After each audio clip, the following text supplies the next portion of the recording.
video. And Paula says, what yarn? It's the Red Heart Boutique yarn, and the pattern is in the link in the title of this video. Hi Alba from California. Christine says, so pretty. Paula says, you like the sweater you have on? Thank you. It's the coating of many colors, and it's you can see a picture of it in the title of this video. Carolyn says, it looks so easy. That's the great thing, is that this pattern is extremely easy.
Just inviting you to tonight's WIP Wednesday Live, where my guest will be Chantal from Knititude. It'll be at 8:30 Eastern Standard Time, and we can't wait to see you there. Hey guys, so I've started reading this book series. It's so good. It's called The Raven Boys, and I'm on book number 2 now. This is what the cover looks like.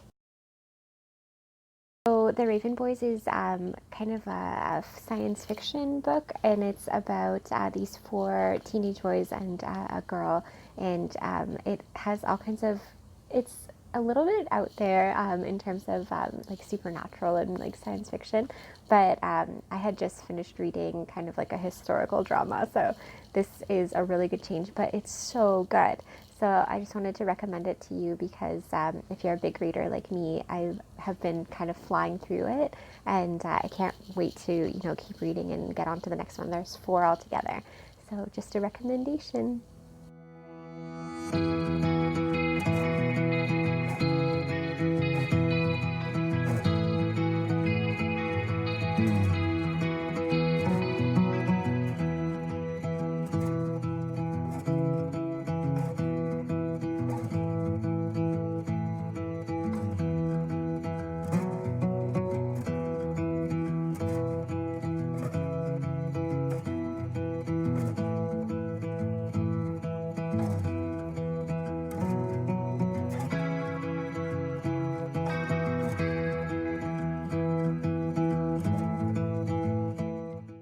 in the Stitch Together Crochet Along group right now.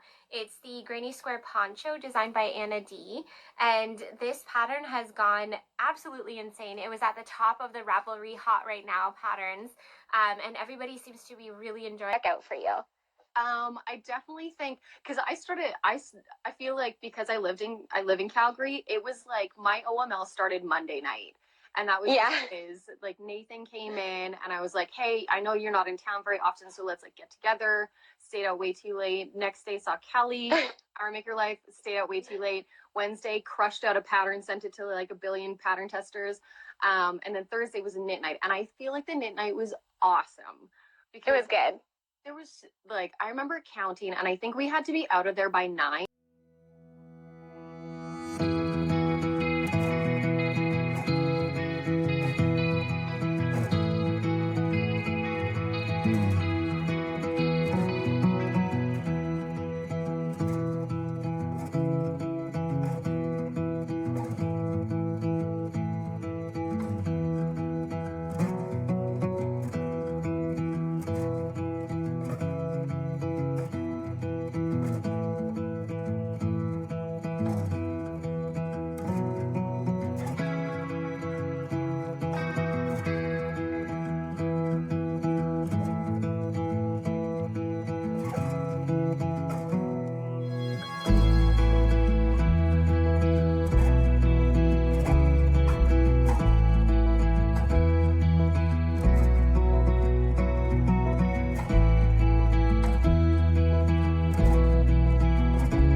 Hey guys, so I'm getting ready to film an episode of Annie's Creative Studio, and I kind of wanted to show you a little bit of the behind the scenes into what is involved in filming, specifically for this episode. So I'm going to show you a little bit of what my setup looks like today.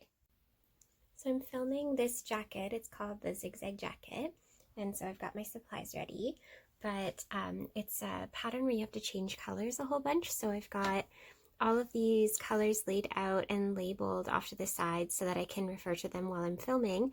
And then there's a pattern sequence, a color sequence that I have to follow. So while I'm filming, I have it all taped out here so I can do E and then move it on to A and then move it on to E again, and make sure that I grab the right color as I'm filming so that I don't have to stop and read the pattern every time. And it just creates a more fluid video so that, you know, those colors kind of transition faster and without any pauses. So it's kind of a fun way to do it. So I'm going to go ahead and start filming for Annie's Creative Studio. I've got my mic on, and I will see you guys after. Hey guys, thank you so much for joining me for another vlog. It's week 3 and it's going so well, and I've been really enjoying doing this. So we've got another question and answer to finish off the live video, or sorry, it's a live video. I'm so used to saying live for everything. To finish off the YouTube vlog for this week. So the first one is, what's the best book of the summer? So I've actually been reading, along with my best friend Tanya, the Little Beans illustrations. We've been reading this book called The Raven Boys, and it's a series. It's a 4-part series, and I did a really bad job of explaining it earlier in this video because I was extremely tired.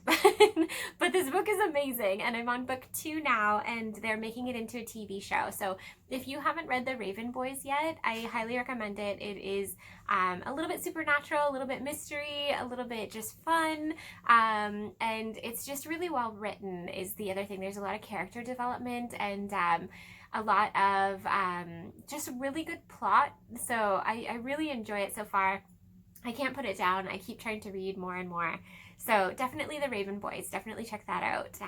It's so good. What is my favorite part of the day? This one is from CoCo Hook. The last one was from Cindy Wander, by the way. Cindy.Wander. Thank you for the question. So CoCo Hook, KOCO Hook, wants to know, what is your favorite part of the day? My favorite part of the day is actually dusk. So right when the sun's going down and everything is that dreamy, like purple. I used to joke that I didn't see dusk for such a long time with little babies because their bedtime is right around that time. And so, you know, as babies and toddlers, I'm the one putting them to bed. So I was never outside during dusk.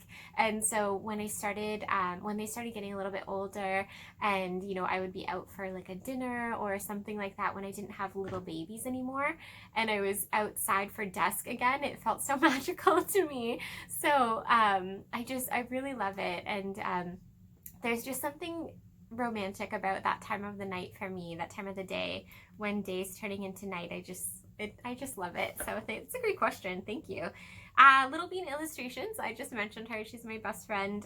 Said, why do you think handmade crafts are becoming modern again?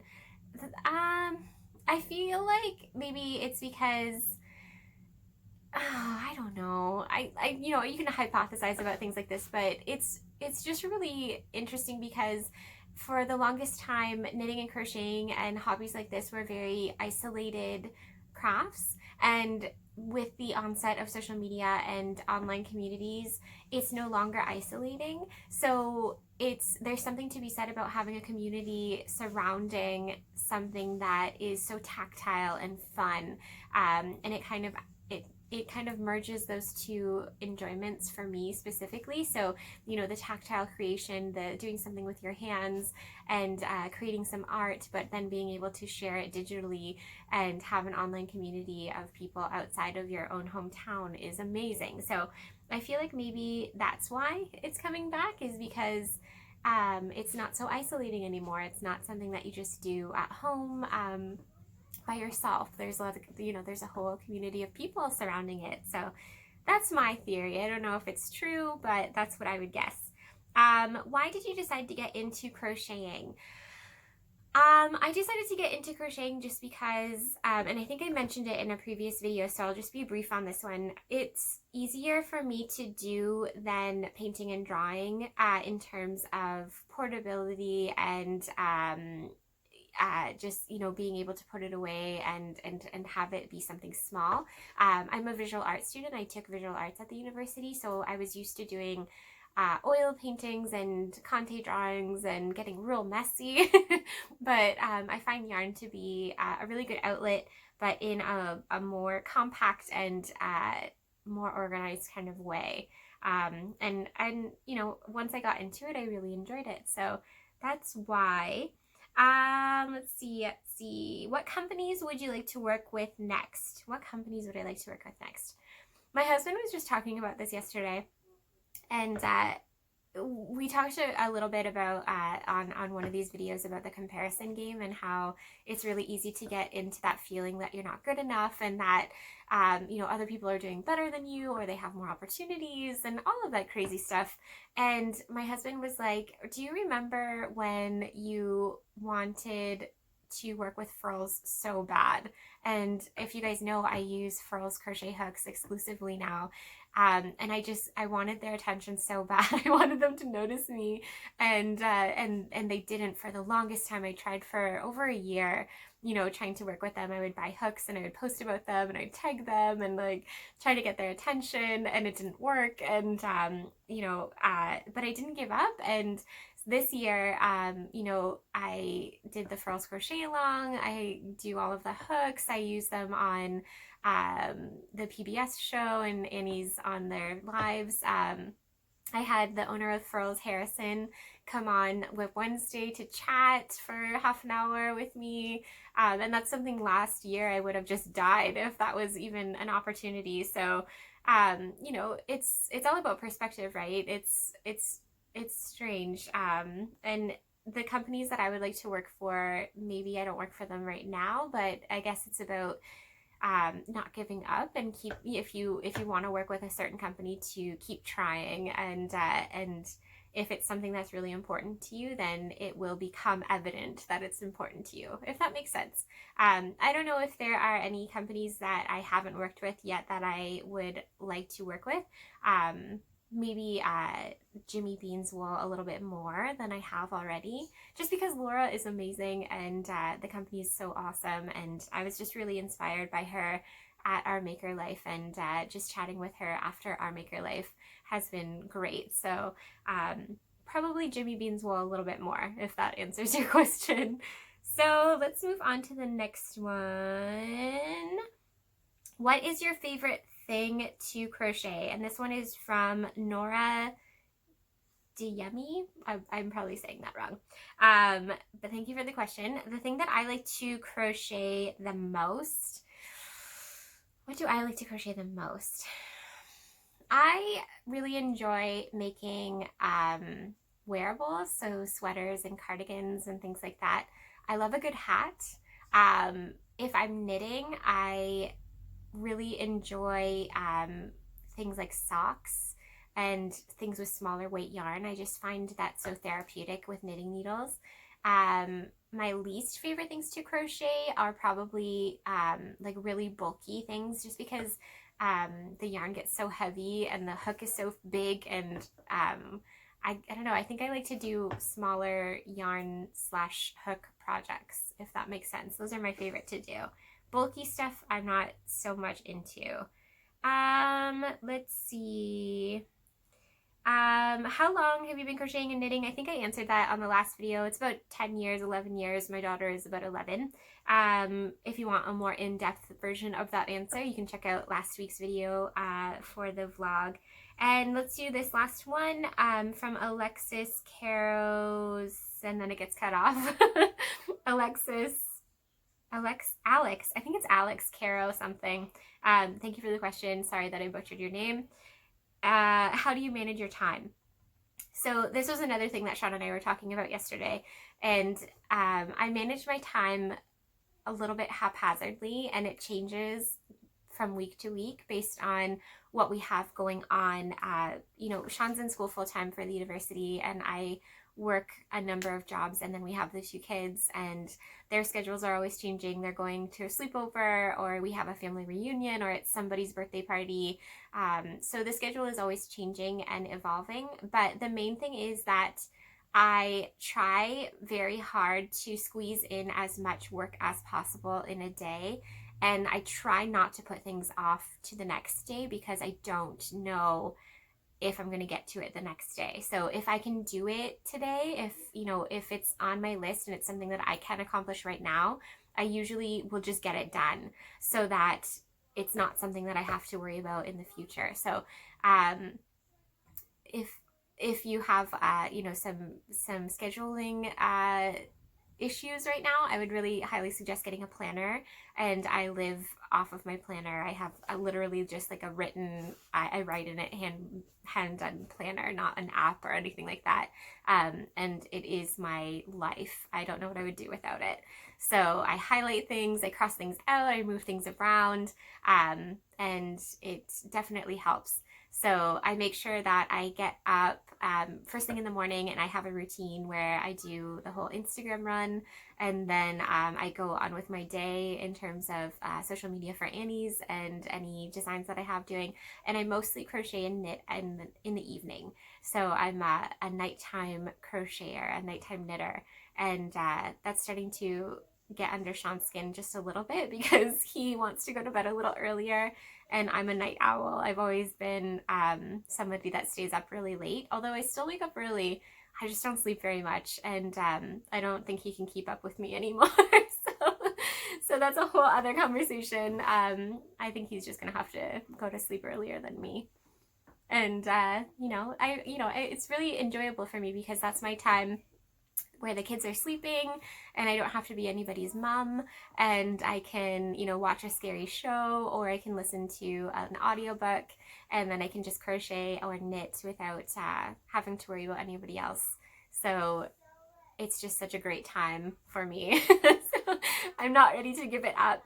So that's my week. I hope you guys enjoyed it. It was a little bit shorter than previous weeks because we were bouncing around, but thank you so much. I hope that you guys will subscribe to this channel and share it around if you can. You can share it on Facebook. You can share it in your Instagram stories. I would appreciate that very much, so that I can continue doing this, because it makes me so happy. So thank you again, and I will see you guys next week. Hey guys, thank you so much for joining me for this vlog from CoCo Crochet Lee. Be sure to check me out on Instagram to see all of the amazing pictures and projects that I am working on a daily basis. And be sure to ask any questions if you have any for next week's vlog. I'll bring them up every single week. And I'd love for you guys to subscribe and to share this around. Sprinkle it a little bit everywhere if you can. I'd really appreciate it. See you next time.